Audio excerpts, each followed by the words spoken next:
Maria, the monster, our second Category 5 storm of the year. The last was Irma in generally the same area as we went through the last 10 to 12 days.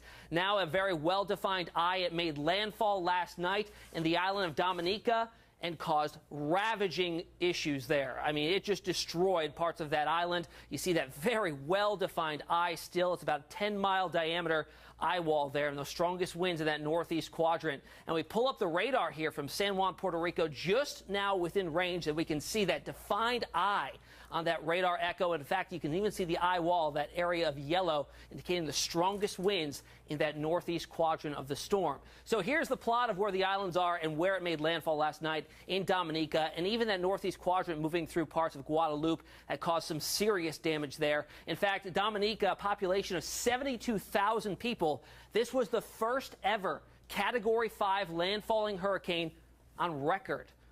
And in fact, all reporting stations there went out. Soon thereafter, it made landfall there. So we're still waiting to see how much damage actually occurred. Right now, the latest update from the Hurricane Center does put the wind field, in fact, hurricane force wind field, the diameter, up to around 70 miles out from the center. That's 74-mile-an-hour winds or greater, and then the tropical storm force wind field expands out 280 miles in diameter, so 140 miles in each direction. You're going to find slightly higher wind speeds in that northeast quadrant, right? Because you got to factor in that storm direction or the storm momentum. So you're always going to find this sector of any hurricane having the strongest winds. And that's where the hurricane hunters this morning found winds sustained of 167 miles per hour. All right, who's next? The U.S. Virgin Islands and eventually Puerto Rico within the next 12 to 24 hours. An imminent situation here. It's heading for the most populated areas of Puerto Rico. Could be disastrous there. In fact, only 4 recorded Category 4 storms or higher have ever hit Puerto Rico. This could be the 5th one, possibly making a direct landfall. We switch up the imagery now and show you the visible. Very symmetrical system, very healthy looking over warm waters, favorable wind shear. We have a defined eye center here, about 10 nautical miles there. You can actually, if you get right over it, you can see down to the ocean surface. That's just how cleared out it's become.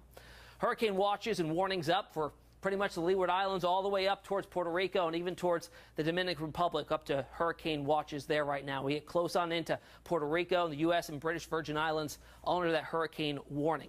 Good time now to refresh yourself on what a watch and warning actually does mean. Watches gives you a little more time. 48 hours usually in advance of indicating the risk of some hazardous weather. Warning, a little more urgent. The event is either occurring, imminent, or likely, which is what we're seeing here over the Virgin Islands and Puerto Rico.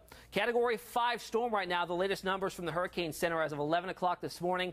Sustained winds of 160 miles per hour. Again, highest likelihood of that is going to be in that northeast quadrant.